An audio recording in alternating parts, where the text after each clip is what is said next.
Et bien le bonjour et bienvenue dans ce nouvel épisode de Bye Bye Patron, le podcast de l'immobilier de la liberté et des gros billets. Nous sommes au mois de mai, comme le dit l'adage, sell in May and go away.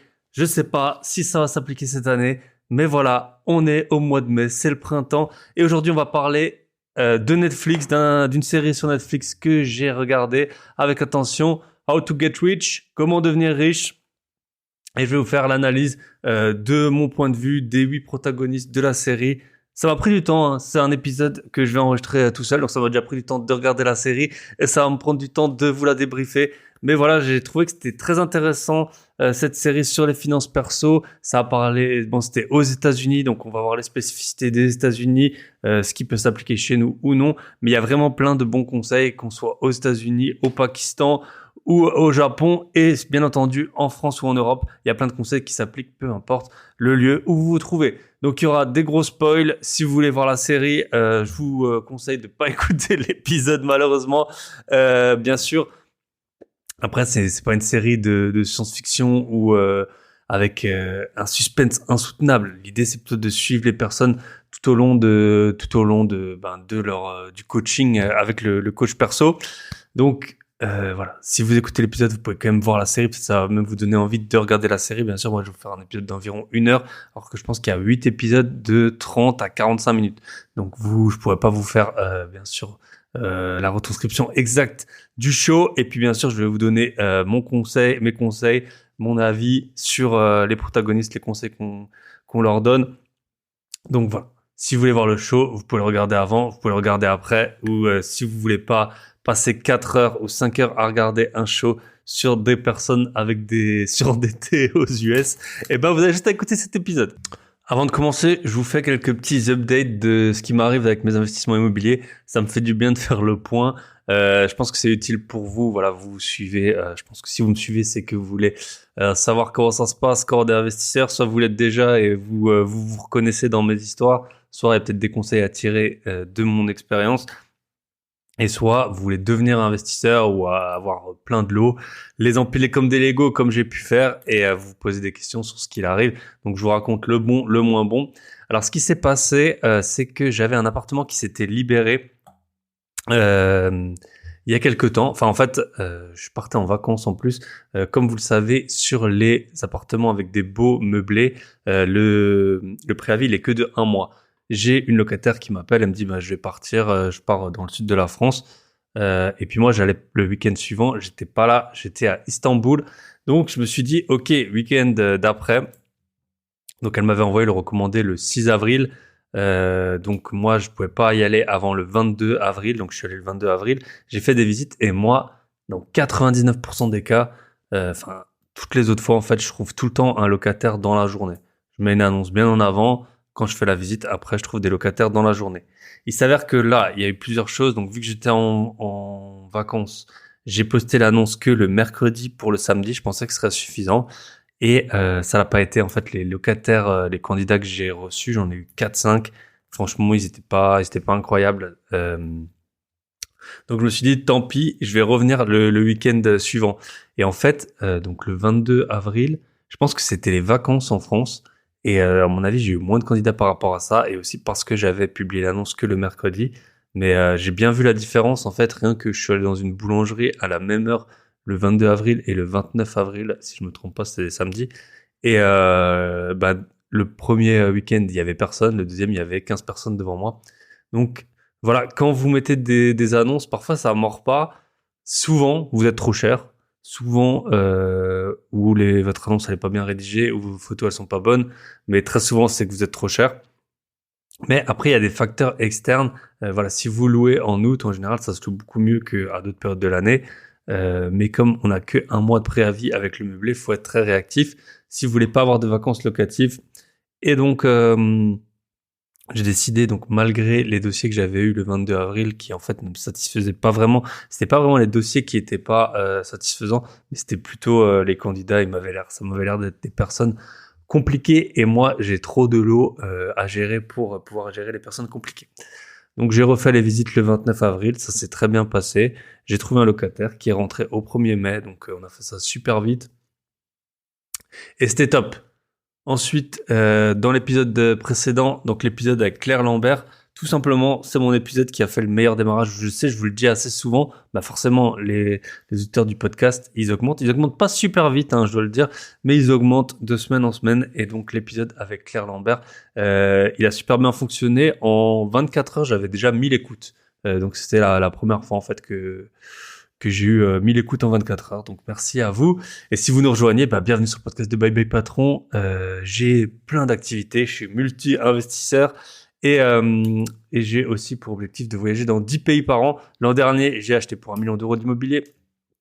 Et les 10 pays cette année, on va être pas mal. On va être pas mal, je pense. Je vais bientôt en Italie et je vais bientôt en Angleterre. Donc ça va un peu s'ajouter à... j'ai déjà fait Brésil, Turquie, Uruguay, Argentine cette année. Donc voilà, on perd pas le nord, comme on dit, pour prendre le soleil et puis aller un peu visiter les quatre coins du monde. Sinon, qu'est-ce que je voulais vous dire d'autre? Donc voilà, j'ai pu, donc ça s'est fait super vite. Visite le samedi 29. Le jour même, je lui ai fait le bail. Moi, je fais des baux électroniques. Je lui ai envoyé, il a signé. Boum, le lundi, on a fait l'état des lieux d'entrée. Voilà, c'est l'avantage quand vous en occupez vous. Même le 1er mai, alors que c'est férié, j'ai mis mon locataire dedans. On a fait l'état des lieux et c'était top. Sinon, je vous avais dit dans l'épisode précédent avec Claire Lambert, je pense qu'il vous a plu l'épisode et c'est vrai qu'elle a un sacré parcours. Elle a eu cette opportunité d'avoir le nomadisme digital en étant en CDI, ce qui est très très rare. Et on voit que ça a eu beaucoup d'avantages dans sa situation. Et puis maintenant, c'est une investisseuse quand même solide avec plus de 16 lots. Je vous avais dit que je faisais un test de mettre ma résidence principale sur Airbnb. Alors en fait, j'ai fait 2 tests. Je vous en dirai plus dans les prochaines semaines, mais j'ai fait souvent. Donc moi, j'habite tout seul. Souvent, je suis. Il y a des jours où je suis tout seul chez moi. Voilà. Donc en fait, qu'est-ce que j'ai fait? J'ai mis et très souvent, je suis en voyage. Donc quand je suis pas là, j'ai mis tout mon appartement sur Airbnb. Et quand je suis là, j'ai mis quelques jours, alors pas du tout tous les jours pour pas que j'ai tout le temps des gens, mais vu que en fait quand je suis chez moi en général, je suis tout le temps de sortie et tout. Enfin voilà, c'est assez rare que je passe une soirée complète chez moi, sauf quand j'enregistre les podcasts ou que j'ai mes élèves du Club Invest. Voilà, donc en fait j'ai mis certains jours où je suis chez moi, voilà, ouais, je suis en tout cas sur place. La chambre d'amis à louer. Pour test, je vous avoue, je sais pas combien de temps je vais le faire.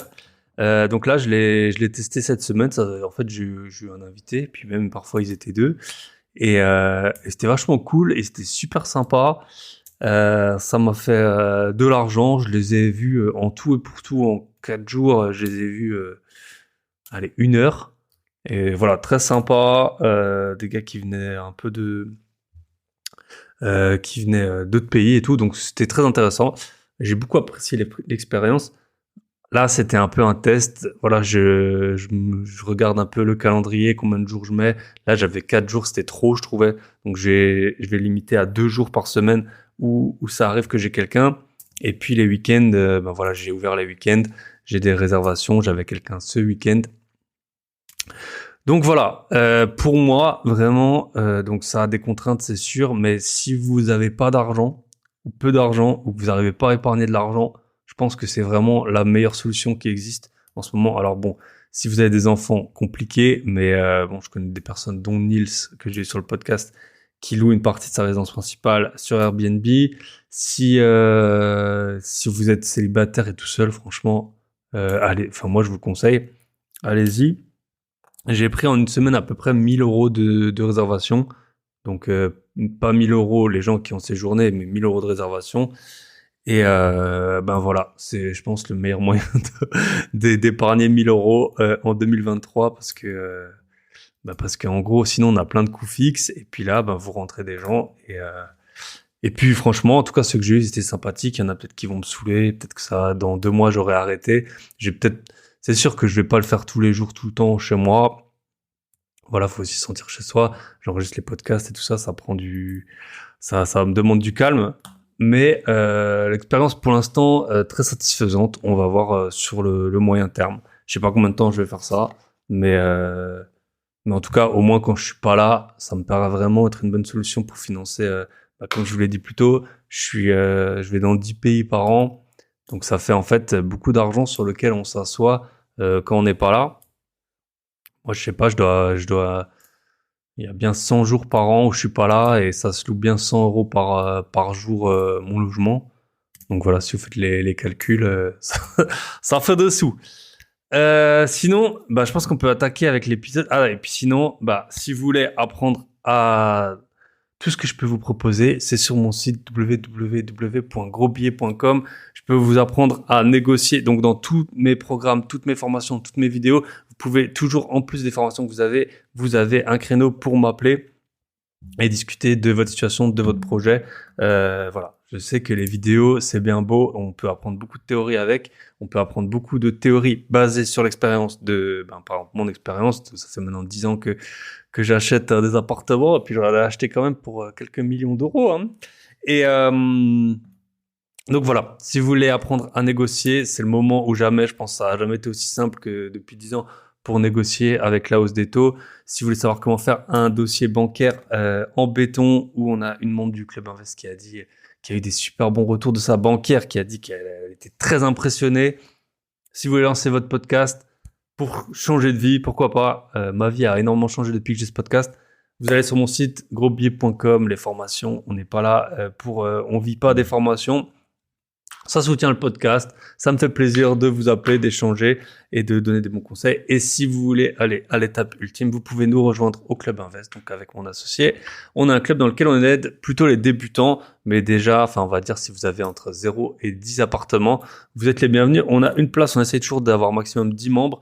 Là, on en a 9, parce que l'idée, c'est pas que les membres restent toute l'année. C'est, voilà, vous faites un projet, 2 projets, 3 projets. Vous partez, vous rentrez quand vous voulez. Voilà, Michel, mon associé, il a une place, je crois bien. Et donc, si ça vous intéresse, on peut s'appeler gratuitement et vous pouvez décider si vous rentrez au club ou non. Voilà, je pense que j'ai fini avec cette intro, comme toujours, un peu longue, mais voilà, c'est les retours. Je vous ai peut-être donné un conseil pour gagner plus de 1 000 euros par mois avec votre résidence principale. En tout cas, posez-vous la question. Et grâce à ça, rien que ça valait le coup d'écouter. Et je sais que vous écoutez en accéléré mes podcasts en x1, x1,5, x2. L'important, c'est d'apprendre comment faire des gros billets.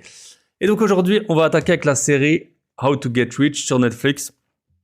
Je sais même pas comment ça s'appelle en français, mais je pense qu'ils l'ont laissé à How to Get Rich ou l'art d'être riche. Donc je l'ai regardé. Franchement, j'ai bien aimé la série. Le coach, il s'appelle donc Ramit, je sais plus comment. Je trouve que c'est plutôt un bon coach. Et donc on va voir ensemble les enseignements qu'on peut tirer. Ce que j'ai vraiment bien aimé dans cette série, c'est qu'il y avait 8 protagonistes, donc parfois des couples. Enfin, j'ai appelé ça protagonistes, mais parfois c'était des couples, parfois c'était des personnes seules. Mais j'ai trouvé qu'ils avaient vraiment réussi à avoir des profils très différents. Donc on attaque avec le premier couple, Matt et Amani. Alors ce premier couple, Matt et Amani, il s'agit d'un couple, ils ont 2 enfants, ils sont assez jeunes, je pense qu'ils doivent avoir la trentaine maximum. Et le mari, Matt, il a arrêté de travailler parce qu'il était électricien itinérant, visiblement, et donc il était pas assez souvent à la maison. Donc il a arrêté de travailler, et sa femme, Amani, elle gagne, il parle de 27 000 $ par mois, donc c'est plutôt une bonne paye, et c'est sûr que si on souhaite qu'un des deux arrête de travailler, avoir 27 000 € de revenus pour un, ça doit suffire même aux US. Ce qui m'étonne toujours le plus aux US, c'est, alors déjà, les payes dans toute la série, les salaires des gens, et moi j'étais aux États-Unis l'été dernier, tu vois que franchement, faut vraiment bien gagner sa vie. 5-6 000 € par mois, c'est vraiment, alors eux, ils ont les histoires de sécu, de retraite et tout ça, mais 5-6 000 € par mois, t'as l'impression que c'est vraiment la base pour une personne si tu veux vivre normalement, quoi. Elle est à 27 000 $ par mois. Donc, ce qui m'étonne toujours, c'est de 1, combien ils gagnent. Là, c'est quand même impressionnant. Les autres protagonistes, ils gagnent pas autant. Et en fait, c'est à quel point on sait tous que le droit du travail est très peu protecteur aux États-Unis. Je crois qu'il y a même pas de code du travail, si je dis pas de bêtises. Et à contrario, ils ont aucun argent de côté. Alors que, c'est leur société, elle est vraiment dans l'hyper-consommation, l'hyper-dépense. Et si vous faites du business aux États-Unis, les gens ils peuvent dépenser beaucoup plus puisque non seulement ils ont un plus gros pouvoir d'achat et en plus ils dépensent tout, quoi, voire plus que ce qu'ils ont. Alors qu'en France, non seulement les gens ils ont un pouvoir d'achat qui est moins élevé, et en plus, ben, on est connu pour épargner. Donc voilà, ça m'a toujours interloqué. Donc cette dichotomie, ou je sais pas comment dire, enfin en tout cas cette différence entre les revenus, gros revenus, droit du travail peu protecteur et très peu d'épargne. Après, je pense que leur marché du travail, il est beaucoup plus fluide qu'en France ou et en Europe. Et donc, si vous perdez votre travail, vous pouvez en trouver un beaucoup plus facilement. Par contre, à mon avis, c'est très compliqué de trouver un boulot à 27 000 $ par mois. Donc, si tu t'es habitué à avoir un train de vie de 27 000 $ par mois, eh ben, tu risques de déchanter, quoi. Alors, ce qui se passe chez eux, je serai pour ce premier couple conseiller conjugal autoproclamé. J'ai une longue expérience. J'ai regardé plusieurs saisons de L'amour est dans le pré et de Marié au premier regard. Donc, je m'y connais fortement, vous en doutez. Alors, c'est assez drôle. Qu'est-ce qui se passe avec eux? Moi, j'adore regarder le body language, comment les gens ils se comportent, et c'est hyper flagrant que l'homme qui travaille pas, il est comme un petit écureuil apeuré comme ça, et puis sa femme elle prend toute la place, et lui donc il se sent pas considéré, et sa femme le considère pas parce qu'en gros il gagne pas d'argent. Et c'est vraiment intéressant ce body language, parce que récemment je parlais justement l'appartement dont je vous ai parlé en introduction qui s'était libéré. Je m'étais posé la question de le mettre en location courte durée. En fait, j'en parlais avec une investisseuse LCD, justement, et on faisait les pour et les contre, on faisait les comptes de savoir combien ça allait rapporter par rapport à ce qui rapportait maintenant. Et d'un coup, elle me dit, mais regarde-toi, et j'étais tout fermé, en fait, quand j'avais les bras croisés, les jambes croisées, quand je parlais de mettre cet appartement en location courte durée. Et donc, elle m'a dit, faut pas y aller, et c'est vrai qu'elle avait raison. Et en contrepartie, j'ai passé, comme je vous ai dit, une partie de ma résidence principale quand je suis pas là, ou enfin, comme je vous l'ai dit en introduction, ma résidence principale en partie en LCD, on va plutôt dire ça comme ça. Donc voilà. Donc l'homme, il a l'impression d'avoir fait des énormes sacrifices, Matt, pour mettre sa carrière de côté, pendant que sa femme, elle a l'impression de porter toute la famille sur ses épaules. Je vous la fais courte, il y a plein de dramas, ça pleure, ils veulent arrêter le show et tout. Donc ce que j'ai tiré comme leçon de ce couple, et après j'ai écouté un des podcasts de ce Rami, je sais plus comment il s'appelle son de famille, mais en tout cas c'était un an plus tard où ils en sont, et en gros ils sont pas beaucoup plus loin. Donc ce qui s'est passé, c'est que donc ce que j'ai tiré comme leçon, c'est que l'argent dans un couple c'est hyper compliqué. Le plus simple, je trouve, c'est quand vous trouvez quelqu'un qui a à peu près le même niveau de revenu que vous, et le même niveau de patrimoine que vous, et les mêmes objectifs que vous. Sauf que plus on vieillit, plus c'est dur à trouver. Si vous le trouvez à 25 ans sur votre lieu de travail, ça se passe bien, quand vous êtes étudiant. Mais ensuite, ça se complique. Alors, et donc, en fait, là, c'est vraiment l'homme, le Matt, il a aucune autonomie dans les dépenses. Il sait même pas, je crois, combien sa femme, elle gagne. Il sait pas les dépenses qu'elles ont. Elle lui dit tout le temps, j'ai pas confiance en toi, j'ai pas confiance en toi, j'ai pas confiance en toi, alors que ça a pas du tout l'air d'être une personne très dépensière. Il a un peu un style comme ça, un peu crade, un peu genre comptable, voilà, au prof de philo, une sorte de chignon et tout. Il fait pas rêver. Et donc, c'est toujours, enfin, c'est assez malaisant, en fait, comme situation quand t'as ta propre femme avec qui t'as fait 2 enfants qui te dit j'ai pas confiance, j'ai pas confiance, j'ai pas confiance. Du coup, j'ai regardé les causes de rupture. Je me suis dit, je vais regarder les causes de rupture, les 7 causes de rupture les plus fréquentes. 1, manque de communication et de compréhension mutuelle. Alors là, on est clairement dedans, parce que ils n'arrivent pas à discuter, et l'homme, il trouve qu'il a fait un énorme effort en arrêtant de bosser. La femme, elle trouve qu'elle fait un énorme effort en apportant tout l'argent dans le couple. Et donc, voilà, ça crée un énorme manque de communication, ça gueule, ça pleure et tout ça. Donc ils sont bien dedans. Bon, visiblement, un an après, ils sont encore ensemble. 2, infidélité. Bah oui. Alors là, franchement, moi, sans être super expert, mais en gros, un homme qui se sent complètement, qui perd sa virilité avec sa femme qui lui dit tu peux rien faire, t'as aucune autonomie. Je pense que on n'est pas loin de, s'il voit un peu une autre femme qui lui dit ah mais t'es beau, t'es fort et tout, aller vers elle. Et la femme qui travaille beaucoup, qui est en mode businesswoman, peut-être qu'elle peut être attirée à un moment par quelqu'un d'autre qu'un homme au foyer. Donc voilà, l'infidélité, ça leur pend au nez. Je pense que ça leur pend au nez. Voilà. Après, le meilleur moyen de pas être infidèle, c'est d'avoir énormément de patrimoine en commun et des millions d'euros de dettes communes, euh, c'est le meilleur moyen de rester soudé dans l'adversité. Incompatibilité, troisième cause de séparation, incompatibilité ou différence irréconciliable. Bon là, je sais pas si on peut dire vraiment qu'ils sont là-dedans.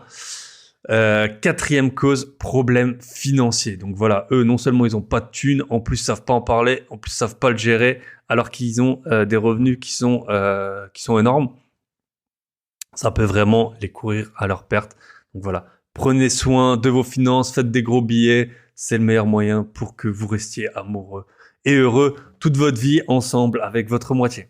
5 problèmes de santé mentale ou physique, bon là on n'est pas dedans. 6 problèmes de confiance.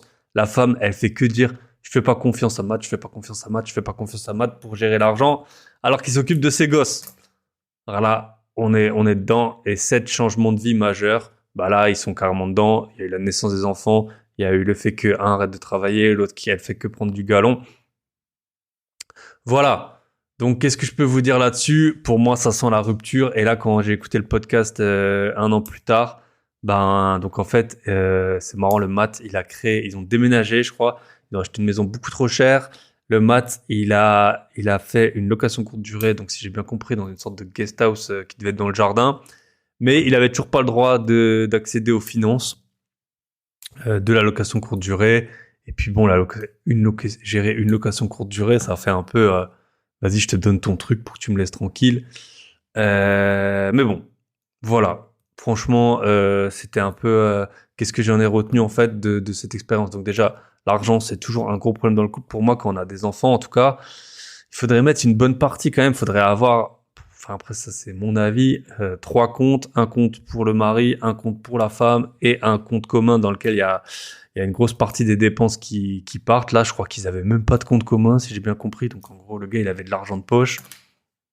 Voilà, les rôles, ils pourraient être inversés, ce serait tout aussi problématique, hein, selon moi. Et puis, en fait, après, à un moment, elle lui accorde quand même un peu de crédit. Et là, j'ai trouvé ça intéressant. Du coup, ils ont pu regarder ensemble les factures qui partaient dans quoi et tout ça. Et ils ont pu en discuter.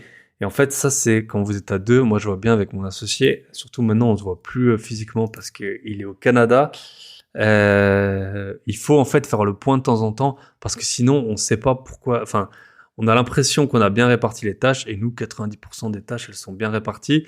Mais ensuite, il y en a où on pense que c'est l'autre qui s'en occupe et inversement. Et du coup, on peut avoir par exemple, des prélèvements on pense que l'autre, il sait ce que c'est et inversement. Et donc, en fait, on se fait prélever pour des choses qu'on veut pas, qu'on souhaite pas, des abonnements qu'on a depuis longtemps. Donc voilà, même si vous êtes à deux et que vous avez fait une bonne répartition de qui fait quoi dans les finances, je pense que c'est très intéressant à un moment de se poser. Nous, voilà, on a planifié maintenant des calls, on s'appelle régulièrement pour en discuter, on repasse les comptes en revue, on regarde tout ce qu'il y a et puis on a vu qu'il y avait pas mal de trucs à faire. D'ailleurs, la première fois qu'on a fait cet appel, parce que forcément on l'avait jamais fait, donc on voyait qu'il y avait des virements. Parfois c'était des petits trucs, c'était juste un virement d'une assurance qui partait du mauvais compte, parce que nous on a énormément de comptes vu qu'on a des comptes pour chaque bien. Donc voilà, on essaie un peu de mettre tout ça au clair. C'est tout ce que je peux vous conseiller. Mettez au clair vos finances de temps en temps, si vous avez un associé, si vous avez un conjoint.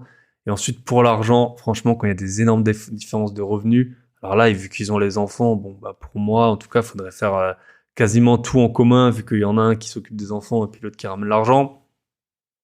Mais en tout cas, voilà, un peu d'autonomie chacun et une grosse partie en commun, je pense que c'est le mieux. Et après, sinon, c'est hyper compliqué quand vous avez des couples. Souvent, on me sollicite à ce sujet. Ouais, voilà, je vais habiter avec mon copain, je gagne plus que lui. Comment est-ce qu'on fait? Comment est-ce qu'on répartit? Ou moi, j'ai un enfant, lui, il en a pas. Notre enfant, il va habiter, mon enfant, il va habiter avec nous. Comment on se répartit et tout. Vraiment, vraiment pas évident. Surtout quand il y a, par exemple, des histoires de quelqu'un a plus de patrimoine mais moins de revenus. Donc l'autre qui a plus de revenus, il se dit vu que j'ai plus de revenus, je vais quand même contribuer plus. Mais en fait, à la fin, s'il se sépare, celui qui a le plus de revenus, il a quand même toujours beaucoup, beaucoup moins de patrimoine que le premier. Donc pas évident, mais essayez de mettre les choses au clair rapidement et faites pas des trucs, je sais pas, j'entends parfois, ouais, lui, on habite dans mon appart, en contrepartie, il fait les courses, je sais pas quoi, essayez franchement de faire un compte commun, faire un virement fixe et puis après, d'une partie de vos revenus, voilà, ça peut être proportionnel, hein, ou en partie proportionnel. Parce que quand on gagne 3 fois plus, on a aussi parfois des charges incompressibles. Donc c'est peut-être pas, on va peut-être pas contribuer 3 fois plus, mais peut-être 2 fois plus au compte commun. Mais en tout cas, posez-vous la question. Il y a plein d'applications pour avoir des comptes communs. Vous pouvez aller même sur Revolut. C'est simple. Vous faites un virement tous les mois. Tous les deux, vous avez une carte. Et voilà. Mais parlez-en dans votre couple. C'est important. Qui a quoi? Qui fait quoi? On attaque avec le deuxième couple, Monique et Donnel. Alors, Monique et Donnel, je pense que c'était mes protagonistes préférés, mon couple préféré. C'était très sympathique. Alors, écoutez bien, ils ont 37 et 40 ans, 3 enfants, un petit-fils. Ils gagnent 93 000 dollars par an et ils ont une épargne de 10 000 dollars. Voilà, les chiffres sont dits. 93 000 dollars de revenus, 10 000 dollars d'épargne. Après, on voit que la vie aux US, elle coûte très cher. C'est aussi ça qui fait que ils ont peu épargné. Alors eux, leur rêve, c'est d'acheter une maison, mais franchement, ils sont super endettés, ils n'ont pas d'argent. Et visiblement, aux US, alors je sais plus si c'est 10 ou 20%, en gros, il faut mettre, je crois que c'est dans les 20% d'apport. Ce que je sais des US, alors peut-être que quelqu'un pourra me contredire si c'est pas le cas, mais en fait, aux US, vous n'êtes pas vraiment caution perso comme en France. Si vous remboursez pas votre maison, on peut vous saisir sur votre salaire. Aux US, vous avez une hypothèque sur la maison et si vous pouvez plus payer, eh ben on saisit la maison et vous devez plus rien. En gros, si j'ai bien compris, c'est comme ça que ça se passe.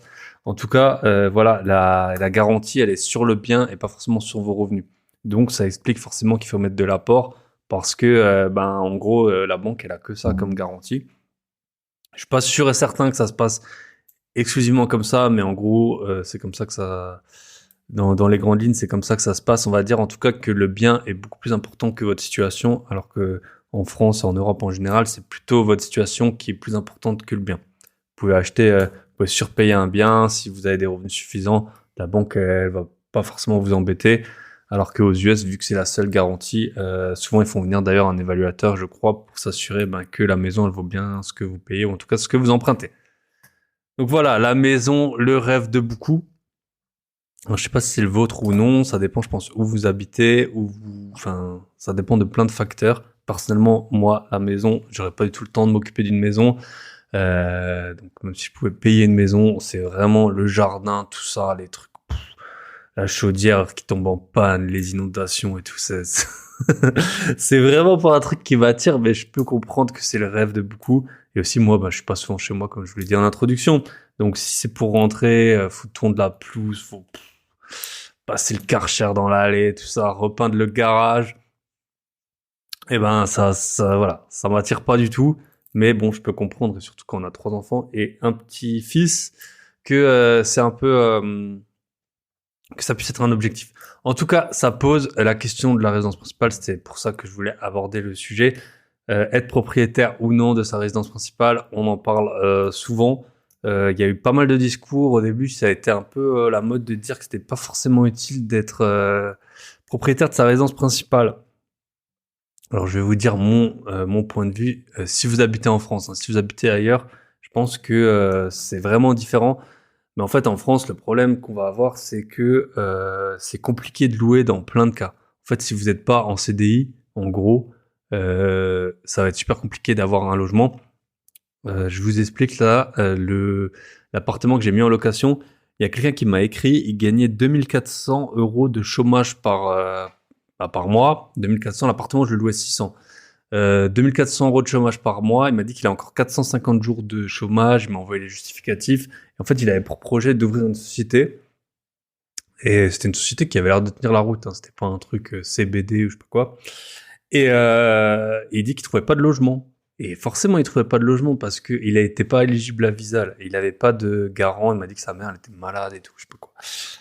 Mais voilà, on voit bien. En fait, c'était, je pense, celui qui m'a contacté qui avait le plus de revenus, 2400 € pour 600 €, donc il peut payer largement. Sa société, ça se trouve, elle va bien marcher. Mais moi, je l'ai pas pris parce que je préfère les candidats qui ont une garantie visale, une garantie. Donc, c'est souvent les gens qui ont moins de 30 ans ou qui gagnent pas super bien leur vie. Donc voilà, pour moi, c'est simple. Vous avez Visal, vous rentrez, vous l'avez pas. Si j'avais pas eu d'autres candidats, ça aurait été différent.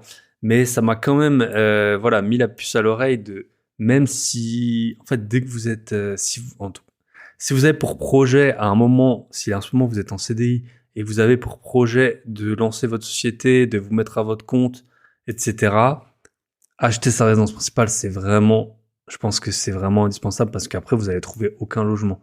Idem quand vous êtes âgé, vous savez en France les personnes âgées on peut pas les sortir des logements, donc à la base c'est comme souvent en France, ça part d'une bonne idée, d'une bonne intention, mais la conséquence de ça c'est que les vieux, les personnes âgées pardon, et souvent ils trouvent pas de logement parce que alors, je dis pas que je fais de la discrimination, mais c'est vrai qu'entre deux candidats, si vous avez un candidat qui a 30 ans, la garantie visale, et une personne âgée qui veut rentrer dans le logement, la personne âgée, ça se trouve, elle va rester plus longtemps.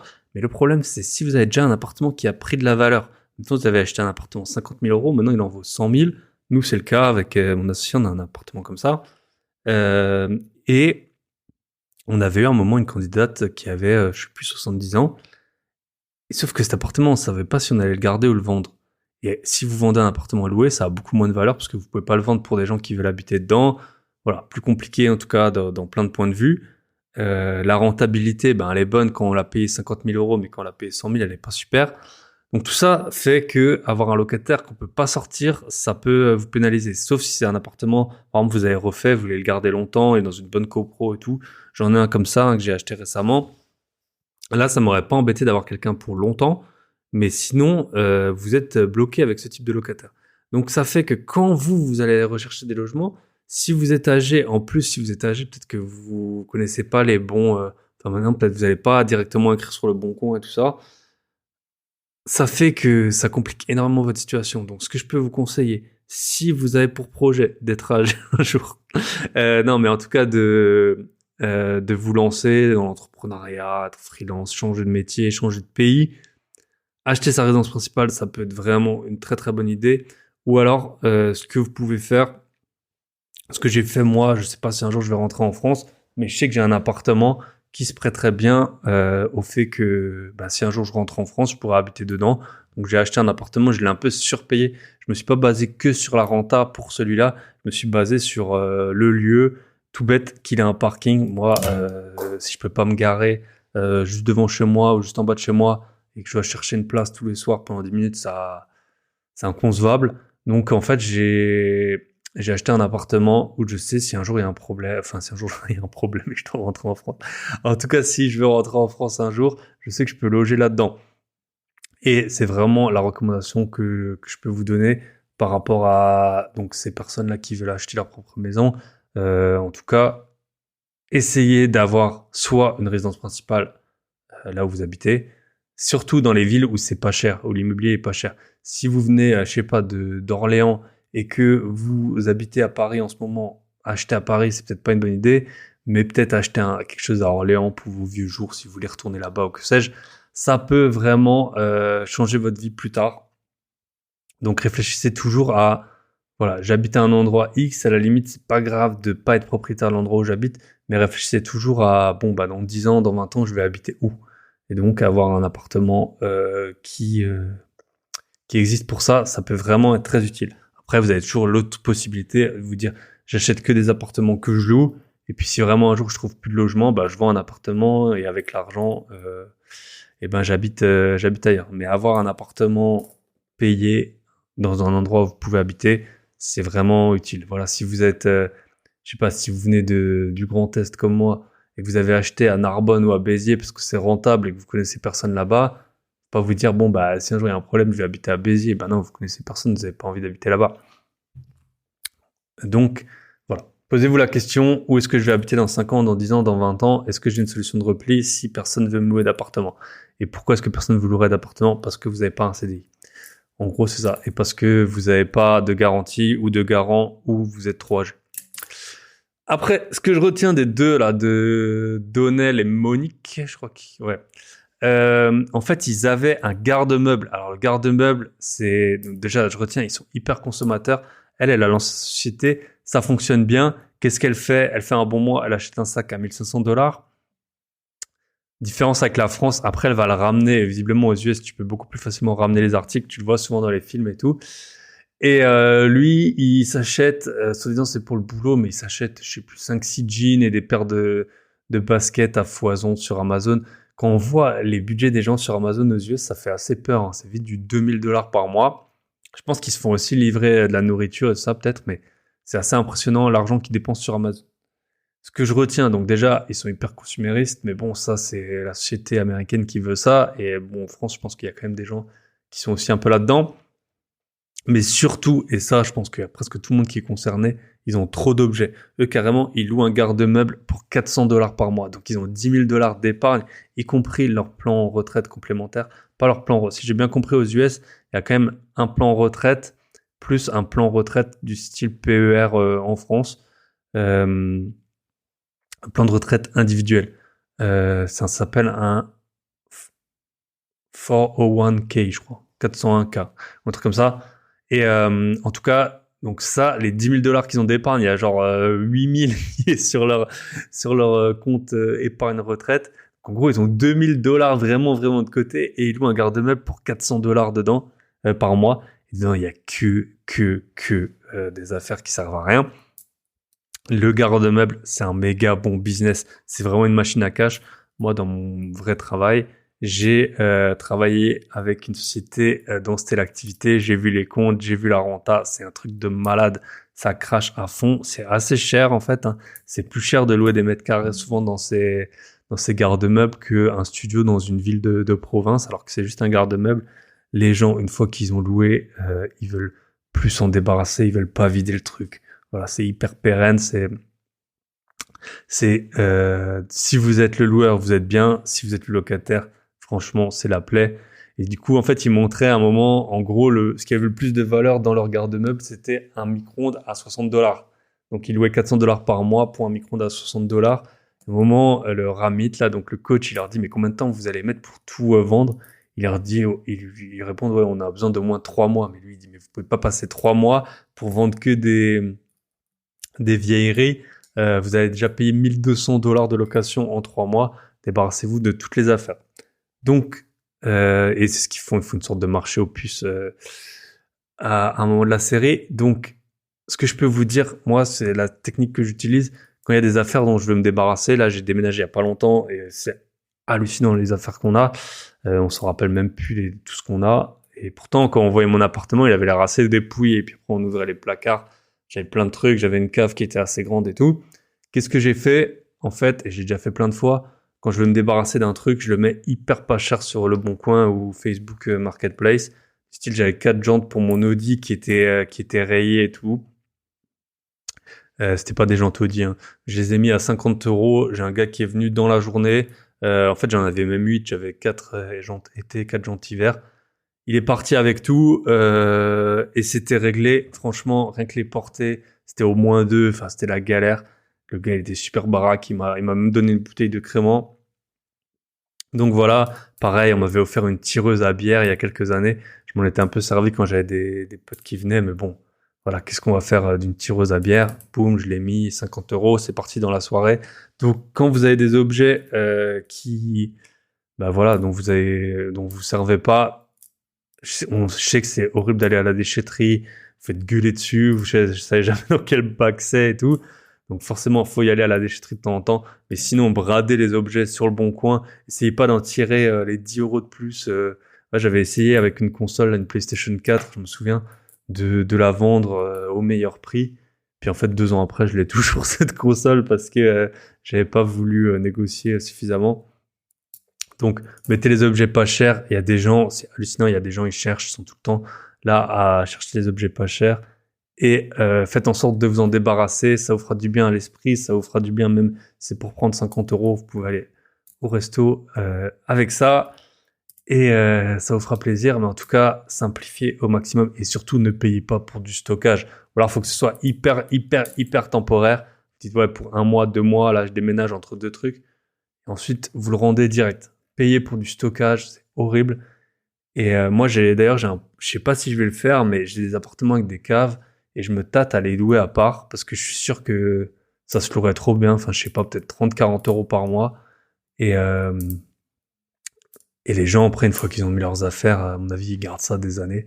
Donc, c'est un bon moyen, je pense, d'augmenter la rentabilité d'un appartement. Je sais pas, que vous louez 500-600 € par mois, louez la cave à part.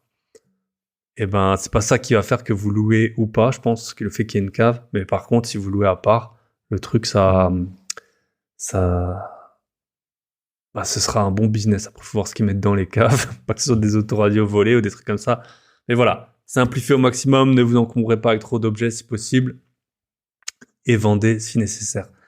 Et pour, donc eux, ils ont un projet de maison. Franchement, je sais plus combien ils ont de dettes, mais ils ont énormément de dettes avec ce qu'ils arrivent à épargner. Je suis désolé pour vous, mais à mon avis, 37 et 40 ans, la maison, avec vos enfants, ça semble râpé. Hein. Vaut mieux être locataire d'une maison si vous en trouvez une, mais sinon, trop compliqué, trop compliqué. Je sais pas, ils ont au moins 10 ou 15 ans pour rembourser leur dette. On attaque troisième personnage. Donc là, c'était vraiment les personnages, il y avait beaucoup à dire, je trouvais. Et après, on attaque avec le troisième personnage. Alors, on attaque avec Nathalie, troisième personnage. Nathalie, c'est une sacrée personnalité, hein, quand vous la voyez. Elle est super. Alors, on peut pas, je sais pas si on peut dire qu'elle est riche. En tout cas, elle a un train de vie de blindé. Il commence la série, elle vient chercher, donc il s'appelle Ramit Sethi, j'ai été checké. Elle vient chercher Ramit sur Rodeo Drive, donc la rue la plus chic de peut-être des États-Unis, la rue la plus chic de Los Angeles à Beverly Hills, si je dis pas de bêtises. Qu'elle vient le chercher en Ferrari. Et elle a de l'argent visiblement de son divorce. Alors elle dit qu'elle reçoit 25 000 $ de pension alimentaire par mois. Franchement, et ça c'est vraiment une réflexion que je vous pousse toujours à faire, toujours à faire. 25 000 $, ça peut paraître beaucoup par mois. Et quand on voit son train de vie, elle a beaucoup plus que ça. Elle a dû, peut-être quand ils se sont séparés, elle a dû hériter d'argent avec son mari, ou son ex-mari. Mais voilà, 25 000 $ par mois. Est-ce que avec ça, tu te payes la Ferrari plus ton train de vie? Voilà, elle achète que des trucs, des vêtements de créateurs, elle a 4 chiens. Enfin, c'est un peu un cliché de l'américaine, voilà, de la, je sais plus, il y avait une série comme ça, Housewives, Real Housewives, je sais pas quoi. C'est un peu un cliché. En tout cas, elle claque dans tous les sens, du shopping, il y a que des méga marques. Elle a essayé d'ouvrir un restaurant de poulet rôti. C'est assez drôle, l'autre jour sur Instagram, il y avait écrit les différentes phases du couple. Alors c'était vous avez rien, donc vous bossez pas tous les deux. Après, vous êtes un peu riche, vous bossez tous les deux. Vous commencez à être riche, il y en a un qui travaille, l'autre qui travaille pas. Vous êtes très riche, il y en a un qui travaille et l'autre qui a un business qui coûte 10 000 $ par mois. Voilà, c'était un peu le cas visiblement de cette Nathalie. Donc elle voulait lancer un resto de poulet rôti, si j'ai bien compris, Coco Queen. Elle avait un budget de 250 000 $ et elle a dépensé 1,5 million au final pour son resto qui a été fermé. Au début, ça marchait bien, puis après avec le Covid, ça a fermé et donc en gros, il lui restait plus rien de son resto et des 1,5 million qu'elle avait. Donc après, elle avait quand même une maison et tout ça, mais je veux dire, elle a vraiment, on a l'impression en tout cas qu'elle a brûlé 1,5 million. Et en fait, ça, c'est vraiment une bonne réflexion qu'on peut avoir et que j'ai eue. C'est pas parce que vous allez faire un business dans lequel vous allez gagner de l'argent, forcément pour lancer un business pour gagner de l'argent, il faut dépenser un peu d'argent, mais il faut vraiment toujours essayer de faire ça à moindre coût, de voir dépenser le moins possible pour pour votre business. C'est pas vous dire bon de toute façon ça va me rapporter, du coup je vais dépenser. Typiquement là, moi dans ma chambre d'amis, je vous donne un exemple très concret. Dans ma chambre d'amis, j'avais pas de télé et là j'ai acheté une télé. J'ai demandé d'ailleurs, j'ai fait un sondage. Merci à tous ceux qui ont répondu sur quelle télé prendre. J'ai acheté une télé à 160 € sur de Electrodépôt. Beaucoup de gens m'ont conseillé ça. Donc Electrodépôt ou alors la marque Continental Edison, je crois de Cdiscount, je crois. Voilà, ça c'est les télés qui m'ont été recommandées, donc je vais essayer. Visiblement, il y avait des bons retours, donc j'ai pas payé cher. Je vais pas acheter une télé où je vais mettre 2 mois à rentabiliser le prix de la télé dans les LCD, quoi. Donc c'était un peu l'idée.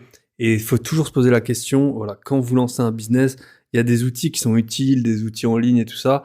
Pourquoi pas, bah voilà, payer un petit peu, 20 $, 30 $, 50 $, 100 $ pour essayer des outils qui vont vous aider. Mais posez-vous toujours la question, c'est pas, en fait, on a trop tendance, je trouve, si on sait qu'on va gagner de l'argent, à en dépenser plus.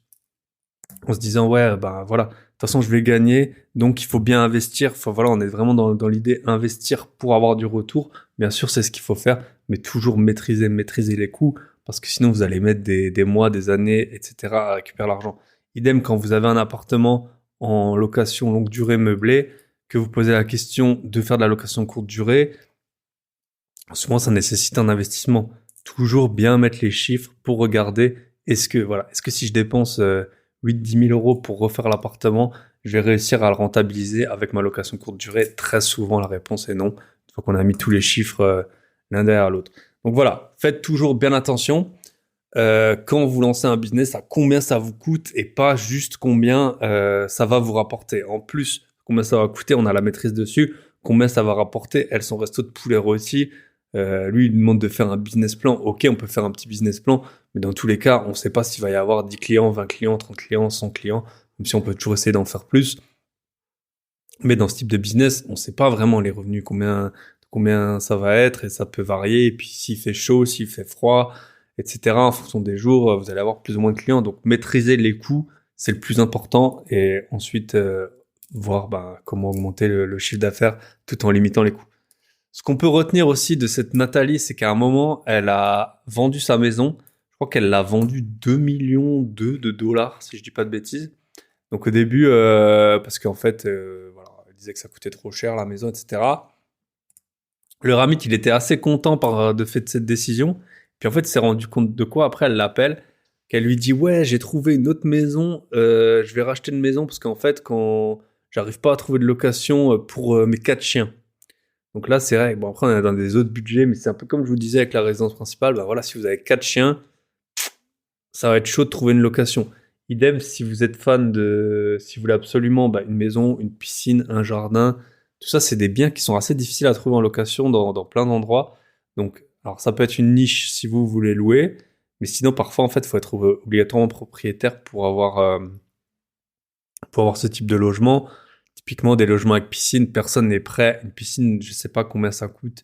Si vous lissez, en fait, le coût de la construction, de l'usure, tout ça, ça doit coûter très vite 2, 3, 400 euros par mois. Personne n'est prêt. Tout le monde veut des maisons avec piscine quasiment, mais personne n'est prêt à payer 3, 400 euros par mois de plus pour avoir une piscine. Alors qu'en fait, c'est le vrai coût. Mais vu que quand on fait la piscine, je sais pas, ça coûte 50 000 euros, et puis ensuite on repaye 10 000 euros 20 ans plus tard, et puis ensuite, enfin, voilà, c'est pas lissé, on s'en rend pas bien compte, mais tout le monde voudrait des maisons avec piscine, mais en fait, c'est pas rentable d'avoir une maison avec piscine en location, du coup, il y en a quasiment pas. Voilà. Donc elle, en gros, elle dit, donc d'abord, elle dit qu'elle a vendu sa maison, et après elle lui explique qu'en fait, elle va acheter une autre maison, mais c'est moins cher parce que c'est à 1 heure de là où elle vit, et qu'après elle va mettre 300 000 euros de travaux. Donc franchement, c'est pas une super bonne décision selon moi, et selon le Ramit non plus d'ailleurs. En fait, faire l'important, je trouve, quand on choisit l'endroit où on vit, c'est quand même le trajet par rapport à là où on va le plus souvent. Si vous allez souvent au bureau, faut habiter proche de son bureau, tout simplement. Si vous allez souvent, je sais pas, à la piscine, à la patinoire, voilà. S'approcher le plus possible, pour moi, c'est plus important que l'espace qu'on a. Après, c'est chacun sa vision, mais tout le monde, on le sait, le temps, on le récupère pas, c'est ce qu'on a de plus précieux. Donc se mettre, faire perdre des heures chaque jour pour juste économiser sur l'endroit où on vit, je trouve que c'est pas un bon plan, surtout qu'après, en général, on revend au prix de l'endroit, quoi. Donc si c'est trop cher d'habiter à un endroit, peut-être vous pouvez habiter dans le plus petit, puis après vous vendrez aussi cher. Alors que si vous allez habiter dans un endroit où c'est moins cher, vous vendrez aussi moins cher. Alors que votre temps, vous le récupérez pas. Et ensuite, 300 000 euros de travaux, mais c'est de la folie. On sait jamais combien de temps on va rester. Typiquement, elle, pareil, elle a des filles, elles sont déjà ados, elles sont déjà étudiantes, je crois. Voilà, ça se trouve, elle va pas rester super longtemps dans cette maison. Et les travaux, franchement, sauf si ça a été vraiment pensé en mode revendre plus cher, sinon, on les récupère jamais. Donc, faire très très attention quand on fait des travaux. Si c'est pour remplacer un truc qui fonctionne pas ou qui a vraiment 50 ans, ça vaut le coup. Si la couleur des murs, elle vous plaît pas, mais que ça a été fait, ou la cuisine, mais que ça a été fait récemment, vous allez jamais retrouver l'argent des travaux. Donc très très attention avec les travaux. Et en fait, ça m'a rappelé l'histoire du livre de 50 Cent là que Tony nous avait conseillé. En fait, 50 Cent, il avait racheté la maison de Mike Tyson, je crois, et c'était beaucoup trop loin de New York. Et il disait qu'il passait trop de temps alors qu'il avait un chauffeur sur la route et tout ça, et qu'au final, il a vendu sa maison de fou avec, je sais plus, 20 salles de bain, etc. il avait payé, je crois, 50-60 millions pour habiter dans un appartement à New York où il est beaucoup plus proche de ses activités. Et donc, même si ça s'applique à 50 Cent qui avait 50 millions de budget pour sa maison, ça peut s'appliquer à vous. Voilà. Posez-vous toujours la question, où est-ce que j'habite par rapport à où est-ce que, où est-ce que sont mes centres d'intérêt et les endroits où je vais plusieurs fois par semaine.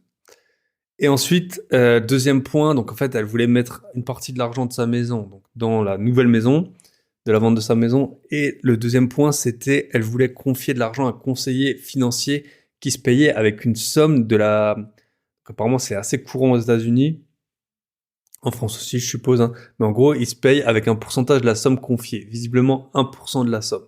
Donc là, le Ramit, il explique que payer proportionnellement des frais de gestion, ça n'a pas de sens, qu'il vaut mieux en fait payer quelqu'un à l'heure que, en fait, quand on est là, on est dans le business. Nous, voilà, c'est bien de prendre des pourcentages, d'avoir des revenus récurrents et tout. Mais donc ça, c'est quand c'est vous qui vendez quelque chose, quand c'est vous qui payez quelque chose, prendre quelque chose qui est basé sur un pourcentage, bah, ça va être très mauvais. Et au final, pourquoi prendre un pourcentage? Je veux dire, gérer un portefeuille de 100 000 euros ou 300 ou 400 000 euros, c'est quasiment le même travail. Il faut juste, au lieu d'acheter une action LVMH, vous allez en acheter 4. Mais en gros, c'est pareil. Donc pourquoi payer en pourcentage et pas des montants fixes? Donc lui dit, va plutôt voir des conseillers financiers, même si tu les payes 500 euros l'heure, ça va te coûter moins cher que là, le gars qui prenait 1%, donc c'était du 10 000 euros par an. Et surtout on sait pas qu'est-ce qu'il va faire, quels sont les résultats auxquels il va arriver. Et en fait, ça joue sur les intérêts composés. C'est assez intéressant de voir dans un livre, j'avais vu les calculs. En fait, vous allez vous dire, OK, je vais payer 1000 euros. Admettons, là, elle avait 1 million d'euros. Donc elle avait 1% de frais de gestion. 1%, ça faisait quoi? Ça faisait 10 000 dollars par an. Donc on peut se dire, sur 10 ans, globalement, ça va faire 10 000 fois 10, 100 000. Mais en fait, quand vous regardez les calculs, ça vous coupe tout le temps l'herbe sous le pied. Parce qu'au final, payer comme ça ces 10 000 euros chaque année, votre portefeuille, il fait 10 000 euros de moins. Et du coup, il va moins prendre, on va dire, il aura moins de... C'est comme une voilure, elle sera plus faible. Et en fait, si vous regardez entre un portefeuille avec 1% de frais de gestion et, je sais pas, 0,2, et ben la différence, elle est colossale sur 10 ans ou 20 ans parce qu'en fait, ça fait des intérêts composés, mais qui jouent contre vous. Normalement, on essaie de faire en sorte que les intérêts composés, ils jouent pour nous, donc ils nous enrichissent de plus en plus. Mais là, en fait, ça vous coupe tout le temps l'herbe sous le pied un peu. C'est comme très facilement, ce qu'on peut voir, c'est les impôts. Les impôts, c'est pareil. Chaque année, ils vous prennent de la thune, ils vous prennent de la thune, ils vous prennent de la thune. Nous, on préférerait, c'est un peu, en fait, le dilemme entre acheter en nom propre ou en SCI à l'IS. En SCI à l'IS, quand vous vendez, vous faites allumer. Grosso modo, vous aurez payé autant d'impôts que si vous êtes en SCI à l'impôt sur les revenus. Globalement, je fais schématiquement. Sauf que il y en a un où, en fait, tous les mois, vous allez sortir de l'argent de votre poche parce que les impôts, vous allez les payer tout le temps. Et dans l'autre, vous allez les payer à la fin. Sauf que les payer à la fin, ça n'a rien à voir avec les payer d'un point de vue gestion des finances. Ça n'a rien à voir. C'est 10 fois plus confortable de les payer à la fin quand on a décidé et quand on a par exemple vendu l'appartement qu'avoir un appartement dans lequel tous les mois il faut rajouter de l'argent. Donc voilà, faites très attention à tout ce qui est les commissions basées sur des pourcentages. Vraiment, ça vous ralentit à fond. Ça vous ralentit à fond. Et voilà, on arrive au terme du troisième personnage. Je pensais faire qu'un seul épisode sur How to Get Rich. En fait, je m'aperçois qu'on est déjà à 53 minutes de podcast, que j'en suis au troisième personnage sur 8. Même si les autres, je pense que ça va aller un peu plus vite. Donc en fait, je vais faire 2 épisodes, probablement sur 2 semaines, sur How to Get Rich. Donc voilà, si on a des leçons à retenir donc de ces 3 premiers personnages, donc 3 premiers couples ou personnages seuls, les premières, donc Amani et Matt, voilà. Dans les couples, essayez de communiquer sur l'argent, qui fait quoi. Je pense que s'il y en a un des deux qui travaille pas, il faut qu'il essaye de trouver quelque chose qui le rende fier et qui ait un but et qu'il y ait de la reconnaissance de la part de celui qui travaille. Essayez de faire au mieux pour répartir les dépenses. Essayez de pas faire mon conseil en tout cas, c'est de pas faire des trucs foireux du type, qui sont non fixes, du type un paye l'appartement, l'autre paye les courses, tout ça, c'est pas clair, il y a pas de traces. Franchement, c'est pas top. Essayez de faire en sorte de bien communiquer et voilà, de faire beaucoup d'argent pour éviter et d'être fier de ce que vous faites. Ça vous permettra d'éviter énormément des causes de rupture. Donc voilà, aimez-vous euh, et faites beaucoup d'argent. Ça vous permettra de rester ensemble. Numéro 2, pour Donnell et Monique. Voilà, ben essayez de ne surtout pas stocker beaucoup d'affaires. Ne payez jamais pour avoir du stockage. Débarrassez-vous s'il faut en mettant vraiment pas cher des choses sur le bon coin, sur Marketplace pour vous débarrasser des objets dont vous ne servez pas. Franchement, sur tous les objets que j'ai vendus, dont je me suis débarrassé, c'est quasiment jamais arrivé que que j'ai envie ou j'ai besoin d'un objet dont je me suis débarrassé. Donc voilà, pensez à pensez à l'avenir, à où est-ce que vous allez habiter si vous n'êtes pas propriétaire de votre résidence principale. Y compris, voilà, ça peut aussi être un point, c'est avoir une solution de repli si par exemple dans votre vie ça se passe pas comme prévu et que vous divorcez. Je sais pas si c'est un point dont il faut tenir compte, mais moi, voilà, c'est un point dont je tiendrai compte. Qu'est-ce qui se passe? C'est toujours le what could go wrong. Qu'est-ce qui peut mal se passer et qu'est-ce qu'on fait? Imaginez demain vous lancez votre boîte, vous bossez trop et vous occupez plus de votre conjoint et il demande le divorce. Bah, vous allez où? Vous pouvez pas être locataire parce que vous n'avez pas de fiche de paye. Vous pouvez pas acheter parce que vous venez de lancer la boîte. Vous avez mis tout l'argent dedans. Bah voilà, posez-vous la question. Je pense que c'est une vraie question qu'il faut se poser. Et numéro 3, Nathalie. Donc elle, donc bien sûr, sauf si vous avez 5 millions d'euros de patrimoine, ne roulez pas en Ferrari. Ne claquez pas tout dans des vêtements Dior et des sacs Hermès. Quoique les sacs Hermès, ça maintient de la valeur. Et surtout, voilà, posez-vous la question, je pense, du logement. Où est-ce que vous habitez? Pour moi, c'est beaucoup plus important d'habiter près de ces centres d'intérêt que d'habiter dans un truc grand, luxueux, confortable, jardin, etc. Et en tout cas, chacun se fait son propre avis. Et ne mettez pas trop de travaux ni dans un business que vous allez lancer, surtout si vous êtes locataire, si vous louez les locaux. Faites en sorte vraiment d'en avoir pour chaque euro que vous dépensez. Parce que, pareil, what could go wrong? Si demain, le business il ferme, qu'est-ce qui me reste? Tout l'argent que j'ai mis dedans, qu'est-ce qui me reste? Et si vous ne reste rien, eh ben c'est la cata, hein.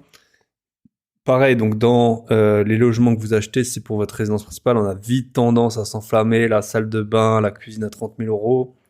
Voilà, pareil, si demain vous devez partir, si vous avez une super opportunité professionnelle, si vous rencontrez le conjoint de votre vie ou que sais-je, qu'est-ce que vous faites? Et les conseils financiers, les fonds d'investissement, voilà. Quand vous payez des pourcentages, et l'État, c'est le pire parce que les conseils financiers, ils prennent 1%, l'État, il vous prend souvent 50%. Essayez de décaler, de ne pas payer proportionnellement à vos revenus. Bah, pour les impôts, c'est compliqué, mais pour les autres sujets, parfois, c'est beaucoup plus intéressant Parfois, ça peut être intéressant de payer en pourcentage. Par exemple, si vous trouvez quelqu'un qui vous dit ouais, moi, je vais t'aider pour que ton business, le chiffre d'affaires, il augmente et la renta de 20%. Là, je trouve que c'est intéressant de payer en pourcentage parce qu'au moins, vous prenez pas de risque. Soit le chiffre, il augmente et voilà, vous donnez une rétrocommission qui est justifiée. Soit le business, il augmente pas et l'autre, il a bossé pour rien, mais en même temps, il a pas tenu ses engagements. Par contre, quand vous payez, essayez plutôt voilà, de payer des choses fixes que de payer des choses variables. Par exemple, et moi, je suis le premier à faire ça. Je paye un gestionnaire locatif. Le gestionnaire locatif, il est payé en fonction du loyer. Il touche un pourcentage du loyer. Mais au final, c'est le même travail de louer un appartement. C'est peut-être même moins de travail de louer un appartement à 800 euros qu'un appartement à 400. Parce que sur à 400, vous pouvez avoir un peu des cassos, des gens qui n'ont pas d'argent, qui sont compliqués. Après, sur 800, vous pouvez avoir des gens qui sont peut-être plus tatillons et tout. Mais en quoi est-ce que ça justifie de payer le double? C'est pas forcément un bon calcul. Donc parfois, il vaut mieux payer un truc fixe. Et voilà, on se retrouve. J'espère que ça vous a plu. Pensez à aller sur mon site grosbillet.com. Je suis sûr que vous pouvez m'appeler, vous pouvez apprendre à négocier. Vous pouvez nous rejoindre au Club Invest. Il y a une place, hein, donc les places en général, elles restent pas longtemps ouvertes. Donc voilà, 1 heure de podcast tout pile.